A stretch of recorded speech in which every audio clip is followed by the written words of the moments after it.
Olá pessoal, vamos começar a nossa conversa do dia, né? Muitos assuntos. Agora mesmo, ou há pouco eu recebi informações sobre a presença do americano que reside no Brasil hoje, né? O senhor Glenn, já ficou conhecido, bastante conhecido como Glenn, né? Aquele que receptou o produto do crime e passou para a opinião pública nacional com o pretexto de ser jornalista. Então, mas nós vamos falar sobre esse assunto. Também temos assuntos importantes como a reforma da Previdência, né, que está sendo aprovada lá na Câmara. Ainda tem detalhes que não foram aprovados, né, alguns destaques que serão votados. Então, provavelmente até amanhã, a Câmara dos Deputados deve liquidar essa fatura, né, e entregar ao Senado a missão de completar o trabalho e oferecer ao país um novo modelo, um novo sistema de previdência social para a população. Na verdade, é uma reforma do sistema atual, né? Eu não gosto muito desta denominação de nova previdência, né? É a mesma previdência com a reformulação que se discutiu na Câmara nestes meses e agora se completa com a votação no plenário daquela casa. Então esse é um assunto. O outro assunto ainda é a reforma tributária, que nós tivemos a iniciativa nesta semana de propor o protagonismo do Senado a partir da assinatura do próprio presidente da casa. Nós abrimos mão de ser o primeiro subscritor da proposta, tomamos a iniciativa de convidar o formulador, que é o ex-deputado Luiz Carlos Rauli, para a exposição à bancada do Podemos, do Senado, mas abrimos mão do protagonismo, deixamos de ser o primeiro subscritor, portanto, o autor da proposta, para repassar ao presidente do Senado, Davi Alcolumbre, com a assinatura dos líderes de todos os partidos e de mais de 60 senadores que assinaram para que a reforma tributária possa ser aprovada o mais rapidamente possível lá no Senado Federal. Então esse é outro tema, mas nós temos que começar hoje conversando sobre esse depoimento do senhor Glenn Greenwald, lá na Comissão de Justiça do Senado Federal. Você nem precisa perguntar porque eu não fui lá, eu não compareci. Eu não concordo em oferecer palanque para esse tipo de proselitismo, que tem objetivos escusos. Defendam a liberdade de imprensa, eu posso dizer isso categoricamente. Ninguém defendeu mais a liberdade de imprensa do que eu durante todos esses anos, né? Não há nenhum momento de crise em relação à imprensa que eu não defenda a liberdade de imprensa. Todos podem defender igualmente, mas eu não acredito que alguém seja defensor da liberdade de imprensa. Eu cheguei a assumir um compromisso comigo mesmo que jamais ingressaria com uma ação contra jornalista por exercitar a sua profissão, mesmo que eu fosse injustiçado, ofendido, né? E até hoje eu não ingressei. Com 42 anos de mandato na política, nunca ingressei com qualquer ação contra qualquer jornalista. Isso em respeito à liberdade de imprensa. Alguns podem ser até canalhas, né? Mas, na verdade, nós, em respeito à liberdade de imprensa, nunca acionamos um jornalista. Bem, esse é o ponto. Então, não digam que nós estamos aqui contrariando a liberdade de imprensa, porque não concordamos com esse cidadão que veio expulso dos Estados Unidos, se homiziou aqui no Brasil e agora está aprontando uma grande confusão. Ele foi lá ao Senado e diz aqui, ó, Glenn diz que não vai entregar mensagens de Moro a autoridades. É coisa de país autoritário. Não cabe a ele vir aqui e dizer se o nosso país é autoritário ou não é autoritário. Na verdade, eu creio que é um deboche, né? Eu sei que tem gente que não concorda com isso, né? Mas infelizmente a irritação é inevitável, né? Porque nós temos os nossos defeitos, as nossas fragilidades, os nossos pecados, mas não precisamos que alguém venha de fora aqui para nos dar lições, né? E ainda aqui eu vi um comentário aqui, não, ele não está dando lição. Não, está sim, está pretendendo nos ensinar como devemos proceder. Desculpe, mas eu não concordo com esse comportamento, com esse cidadão não deveria ter palanque armado lá no Senado Federal. Enfim, esteve lá, não sei o que disse, não é? Está aqui, só vi essa notícia que ele disse que não vai entregar as mensagens. Ora, deveria entregar, não é? Está acusando, diz que tem coisa errada, que tem ilegalidades, que tem imoralidades, então entregue à justiça. Vá lá ao Supremo Tribunal Federal e entregue ao Supremo Tribunal Federal. Divulgue, mas entregue. Divulgue primeiro, entregue depois. Prove. Porque o pavão misterioso está aí dizendo também que há mensagens criminosas que foram recolhidas pelo pavão misterioso. Por que não acreditar, então, no pavão misterioso? Se temos que acreditar no Glenn, por que não acreditar no pavão misterioso? Então, se é fake news, as mensagens do pavão misterioso, nós não temos o mesmo direito de imaginar que essas mensagens também foram adulteradas. Enfim, é responsabilidade de quem conhece o teor de um crime praticado. Ah, é ilegal o comportamento do juiz? Então, leve ao Supremo Tribunal Federal. Se é ilegal. É imoral? Então, leve ao Supremo Tribunal Federal. Por que não? Eu também tive acesso a informações sigilosas e em que era obrigado a respeitar o sigilo da fonte e não respeitei, porque eu não sou baú para depositar crimes, escândalos de corrupção, de lavagem de dinheiro.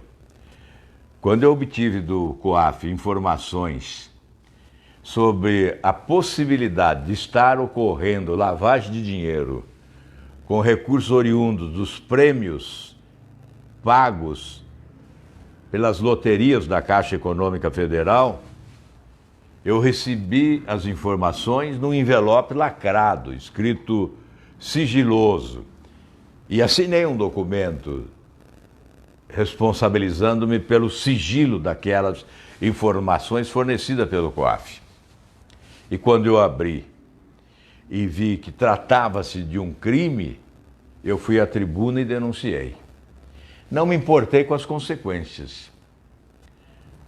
Praticava-se um crime. Um cidadão ganhou mais de 500 vezes na loteria, o outro ganhou mais de 250 vezes. E por aí em diante, né? Vários outros que também ganharam de forma excessiva na loteria, de forma suspeita. É impossível alguém ganhar mais de 500 vezes na loteria. Então estava estampado à minha frente, né, um crime que eu imaginei que pudesse ser de lavagem de dinheiro. E denunciei, obviamente se instaurou um inquérito com base na legislação aí do sigilo, instaurou-se um inquérito para apurar a responsabilidade do vazamento e eu assumi por inteiro a responsabilidade. Eu disse, olha, não precisam perder tempo, gastar papel, horas de trabalho. A Polícia Federal tem que ir atrás de bandido, não precisa perder tempo investigando quem vazou. Fui eu mesmo e assumi a responsabilidade. Enfim, eu entendi que era meu dever denunciar a possibilidade de estar ocorrendo um crime. Então, evidentemente, não houve responsabilização criminal de ninguém, não vi ninguém preso por isso, mas se interrompeu esse processo. Não soube que tenha havido, depois desta denúncia que fiz, a repetição desse fenômeno, com pessoas ganhando inúmeras vezes na loteria. Então, eu fiz um bem ao país. Eu evitei que o dinheiro do crime organizado ou da corrupção na administração pública fosse lavado por intermédio de loterias da Caixa Econômica Federal. Eu cumpri o meu dever. Então é evidente que se eu fosse esse senhor Glenn, eu iria ao Supremo Tribunal Federal, está aqui o material, isso é produto de um crime, porque bisbilhotar a vida alheia, obviamente, é crime, né? Então foram lá, roubaram as mensagens, invadiram lá o endereço desses procuradores, do juiz, no Telegram, invadiram e retiraram de lá e estão usando de forma vil, porque há prestações e não se entregou a nenhuma autoridade para esclarecer a procedência, a origem. Porque se é um produto de crime, é preciso investigar o crime. E a Polícia Federal está investigando há mais de 50 dias e certamente não chegará a nenhuma conclusão, porque ao que se sabe é um esquema sofisticado tecnicamente e não deixa rastros e provavelmente não se encontrará o responsável, né? Por isso que o senhor Glenn está leve, livre, solto e fagueiro, dizendo, ó, não entrego. É evidente, ele certamente está seguro de que essa descoberta não se dará, que não saberemos quem são os criminosos, os operadores do crime e os mandantes, porque, obviamente, isso interessa a criminosos que estão presos na esperança de se libertarem, com munição fornecida a advogados. E, de outro lado, estão aqueles que estão sendo investigados, com a Polícia Federal nos seus calcanhares, com o Ministério Público nos seus calcanhares, e querem fulminar a Operação Lava Jato na esperança de se salvarem. Então, não há dúvida que este é um esquema orquestrado. No fundo, há uma conspiração contra a Operação Lava Jato. Querem destruir a Operação Lava Jato. É só analisar os fatos e a concatenação entre eles. Os fatos que ocorrem simultaneamente. O Senado aprova uma lei de abuso de autoridade, endurecendo a legislação para limitar a ação de investigadores e julgadores. No Supremo julga-se ações de habeas corpus para libertar o ex-presidente Lula e colocar sob suspeição o juiz Sérgio Moro. O vazamento procura desqualificar os procuradores, que são investigadores, e o juiz, que é julgador. Ignora-se, para tanto, a legislação de combate ao crime organizado, que institui a cooperação entre as instituições públicas nacionais, estaduais e municipais, o que dá legitimidade a essa interação entre vários agentes públicos envolvidos na Operação Lava Jato, ou seja, juízes, procuradores, policiais. Essa interação é possibilitada nesta legislação de combate ao crime organizado, que instituiu também a delação premiada e as operações programadas, que exigem estratégia e, portanto, entendimento entre os vários setores envolvidos na investigação, que tem por objetivo a denúncia e depois, eventualmente, a condenação. Então, há uma organização criminosa que está sendo combatida, desbaratada, e organizou-se um puxadinho dessa organização criminosa para, ao invadir o Telegram e retirar mensagem, tentar oferecer munição escusa a advogados de defesa dos criminosos. Então, isso fica claro, isto é visível, né? Então, obviamente, nós temos que combater duramente. Eu, particularmente, eu posso confessar que houve uma imprudência, sim, em determinados diálogos, né? Mas é uma imprudência que não se constitui um pecado mortal capaz de ter prioridade em relação ao combate ao crime. Essa discussão de juridicidade, de preciosismo jurídico, não é mais importante do que o combate ao crime organizado no país. É por essa razão que a nossa posição tem sido francamente favorável à Operação Lava Jato, ao juiz Sérgio Moro, ao procurador Deltan Dallagnol. Há uma conspiração tal que hoje, aos que admitem até a utilização de prova ilegítima, ilegal, né, de prova ilegal, para anulação de sentenças, não é? Anulação de decisões judiciais competentes que foram respaldadas por tribunais superiores. Condenação na primeira e na segunda instância e convalidação na medida em que recursos foram interpostos, que ações que buscaram habeas corpus também foram interpostas, chegaram ao STJ e ao Supremo Tribunal Federal.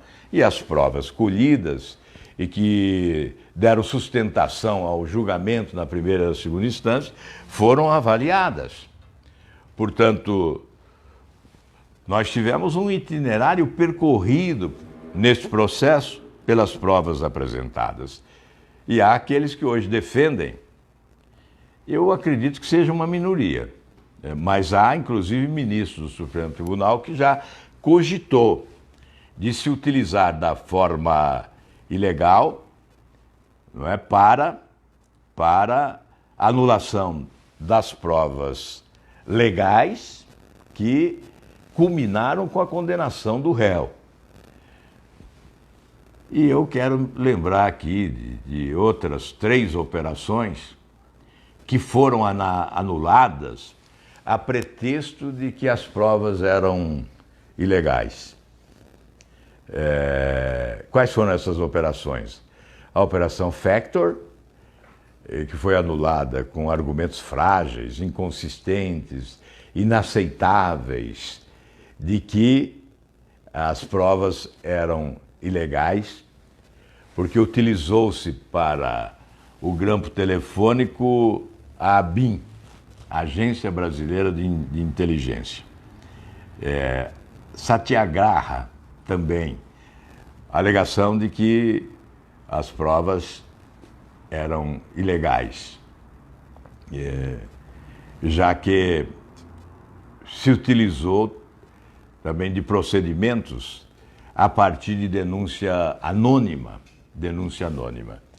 E depois nós tivemos aliás, as denúncias anônimas, elas não podem ser ignoradas desde que apresentem fatos consistentes, não é?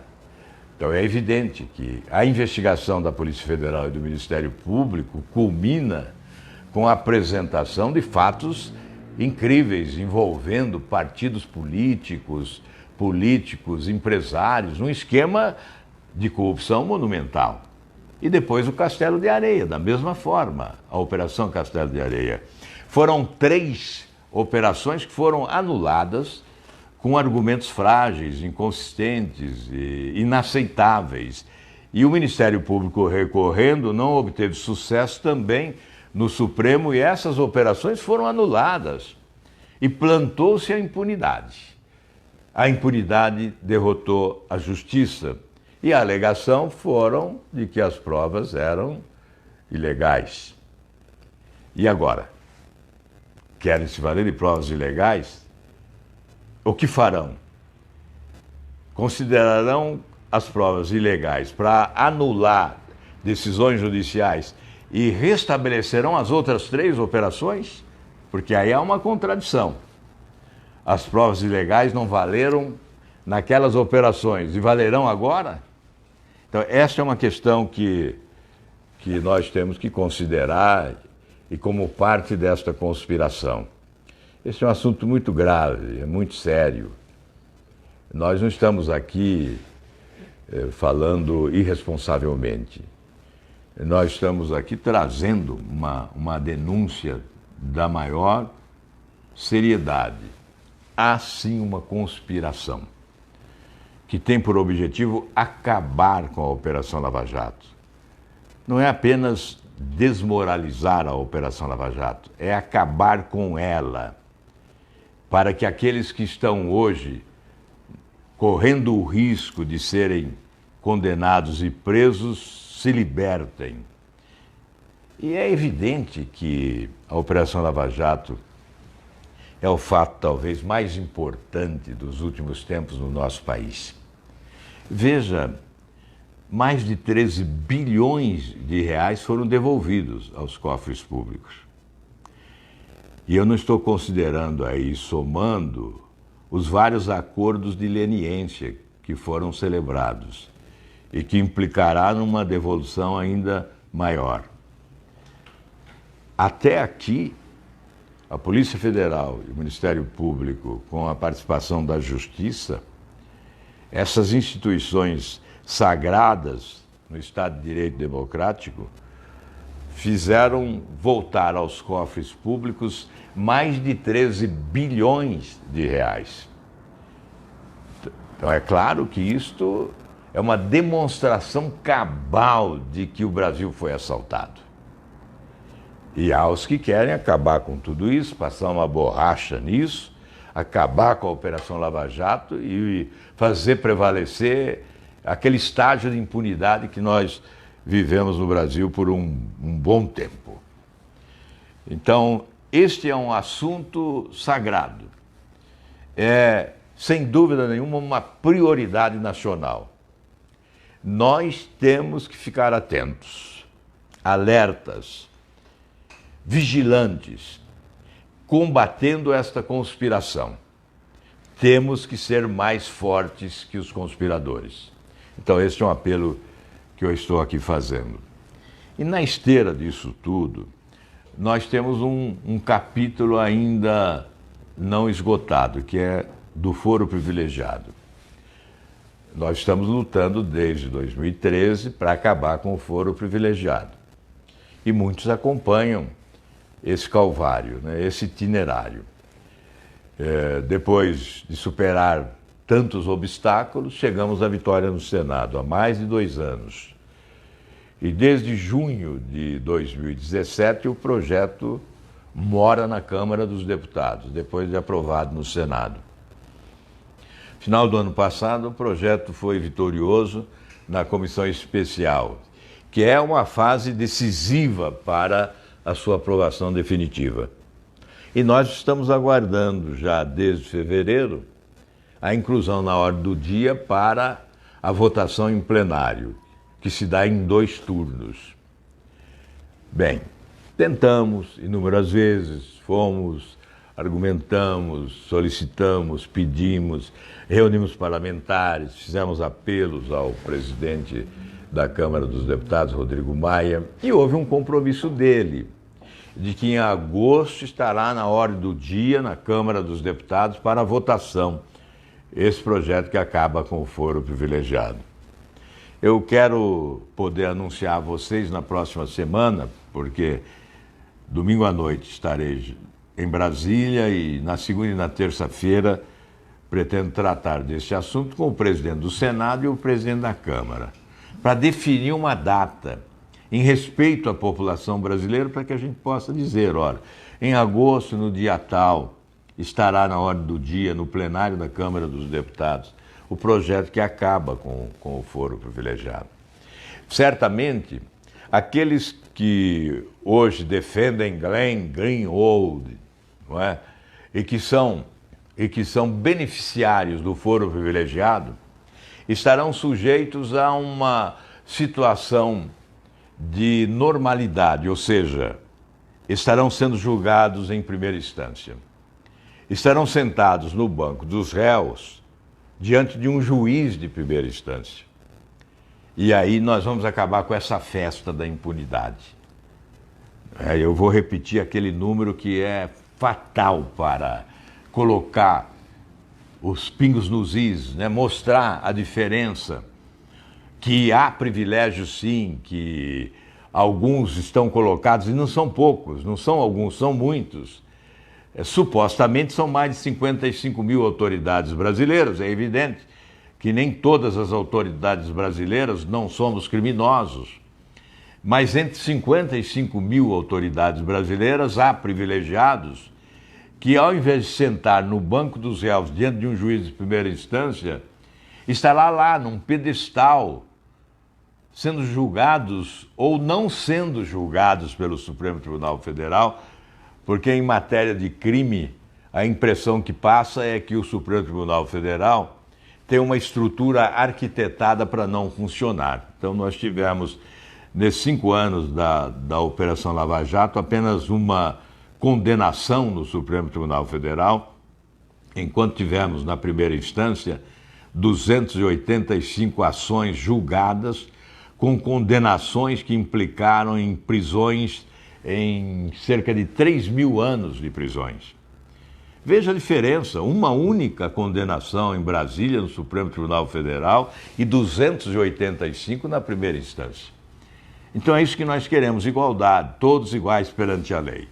Então, na esteira de tudo isso que está acontecendo, nesse confronto com a conspiração e os conspiradores, nós estamos colocando na pauta o fim do foro privilegiado, que será um salto civilizatório, será uma grande vitória da justiça sobre a impunidade, será o respeito ao artigo 5º da Constituição, que diz que somos iguais perante a lei, porque estaremos eliminando, expurgando da Constituição o dispositivo que institui esse privilégio do foro privilegiado às autoridades, coisa que não há igual em lugar nenhum do mundo, não há nada semelhante ao que há no Brasil, porque aqui, a partir da Constituinte de 88, o foro privilegiado ganhou asas e voou, e passou a alcançar um número cada vez maior de autoridades no país. Então, nós estamos chegando ao final desta novela, espero, em agosto,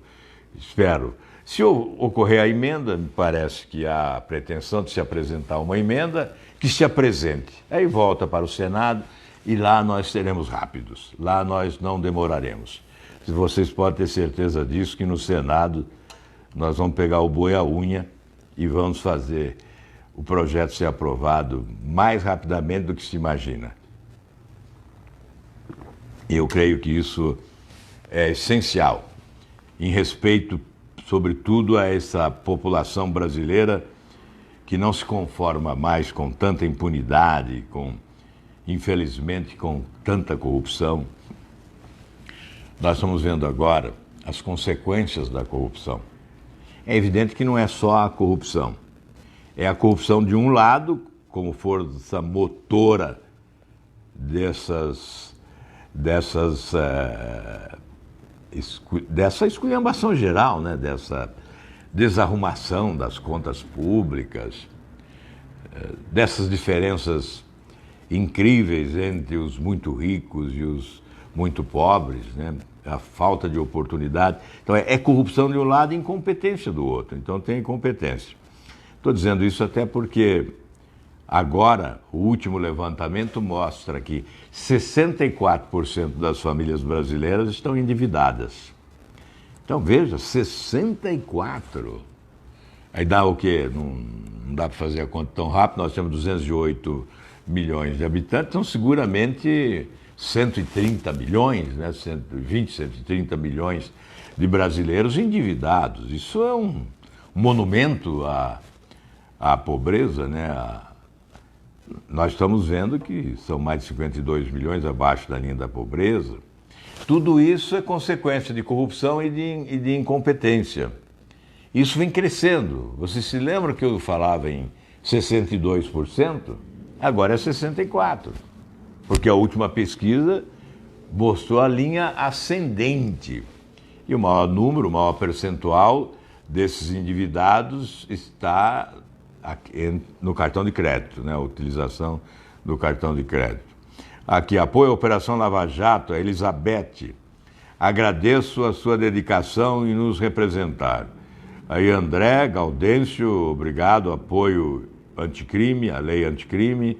Alex, obrigado por trabalhar arduamente o foro privilegiado.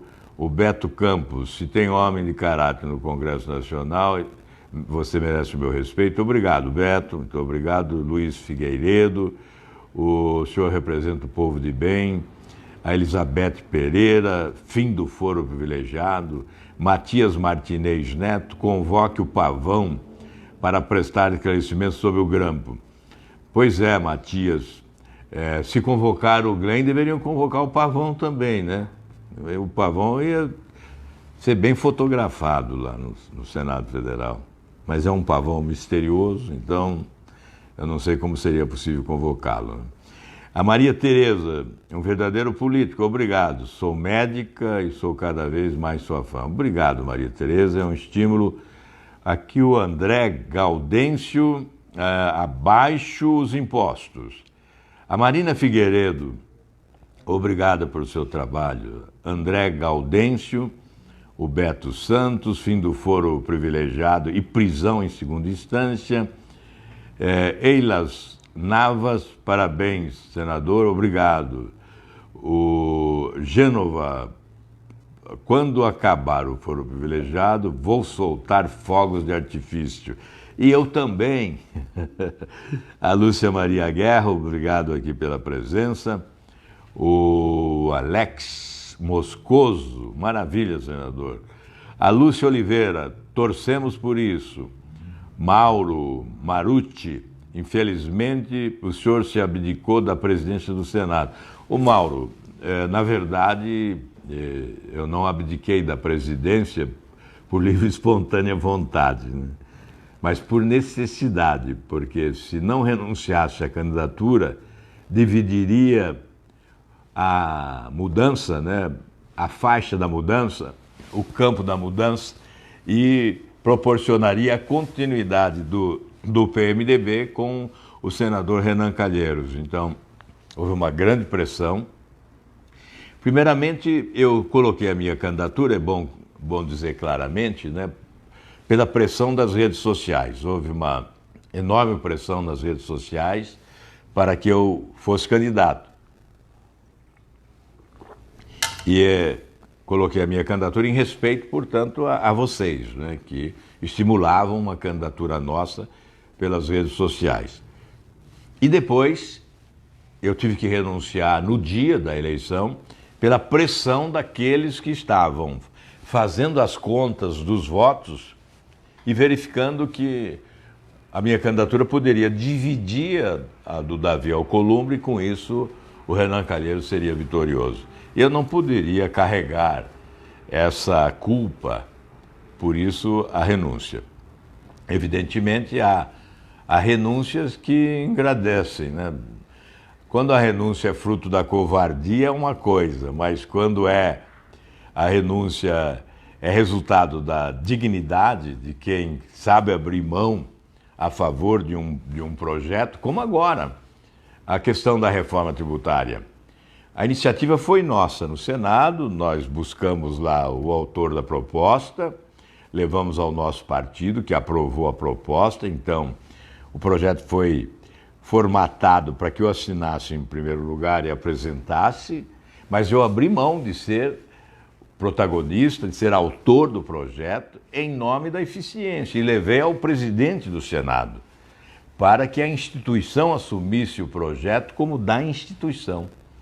E com isso, os senadores líderes dos partidos avalizaram a proposta, assinaram, e nós colhemos mais de 60 assinaturas, e está lá um projeto de reforma tributária a ser discutido agora no Senado Federal. Então, abri mão de ser o autor desse projeto.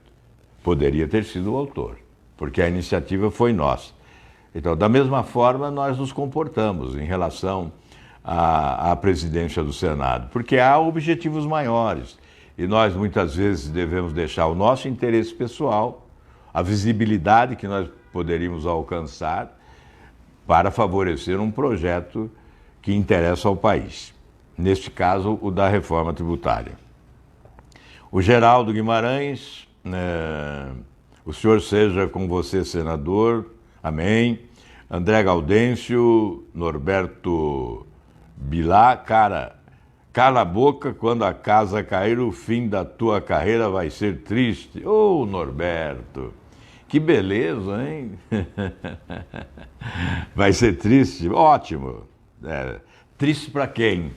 Triste para os bandidos, para os ladrões, para os corruptos, para os marginais, para os criminosos, para os privilegiados, aqueles que se escondem por detrás do foro privilegiado, e para os coadjuvantes do criminoso, como você, ô Norberto. Me desculpe, esse seu vaticínio não me assusta. E eu não calo a boca. Eu não calo a boca. Pode deixar de perder o seu tempo. Eu não vou calar a boca. E você pode estar aqui presente, sim, na nossa página. Volte sempre, compareça, participe aqui, coloque a sua opinião, mesmo que seja esse absurdo, essa asneira, né? Pode dizer as suas asneiras aqui, porque essa é uma página da democracia. O Sandro Ferreira Alves, eu como colocar toda a população do bem, quero o fim do foro privilegiado, mas também como grande parte da população, não acredito que deputados ou até mesmo senadores votaram nesse projeto. Não, o Senado já votou, viu? Os senadores já votaram, Sandro. Nós aprovamos no Senado e agora falta na Câmara, e eu acredito que ninguém terá coragem de votar contra. A questão é só colocar em votação.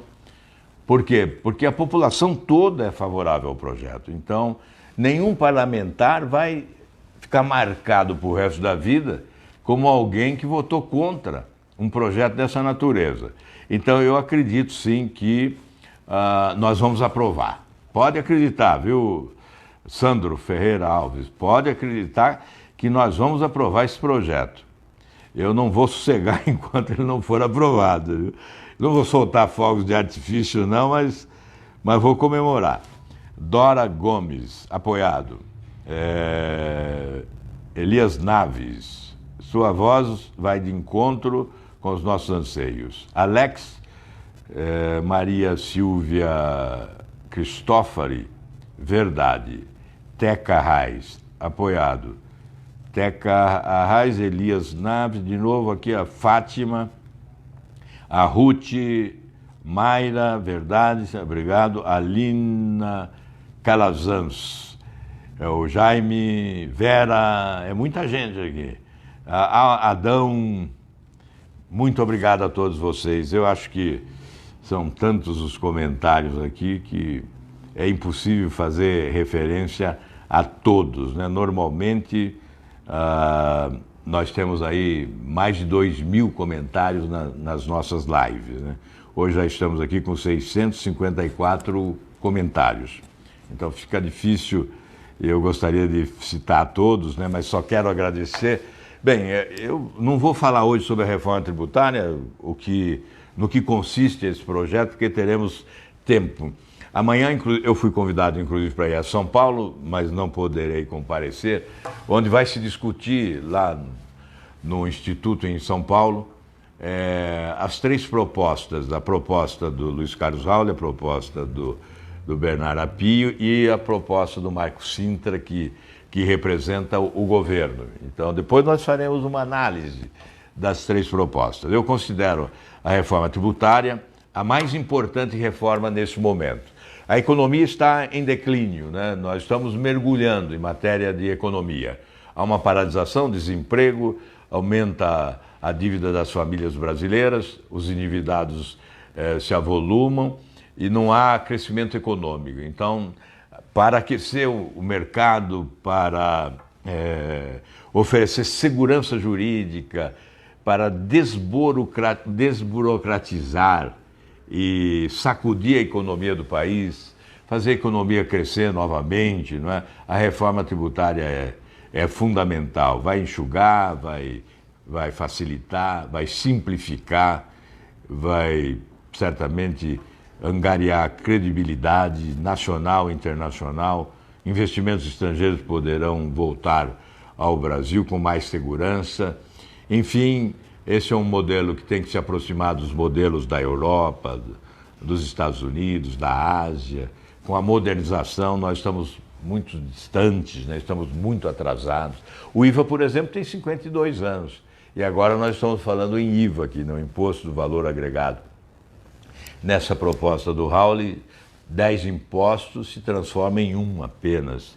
Na outra, 5 impostos em um.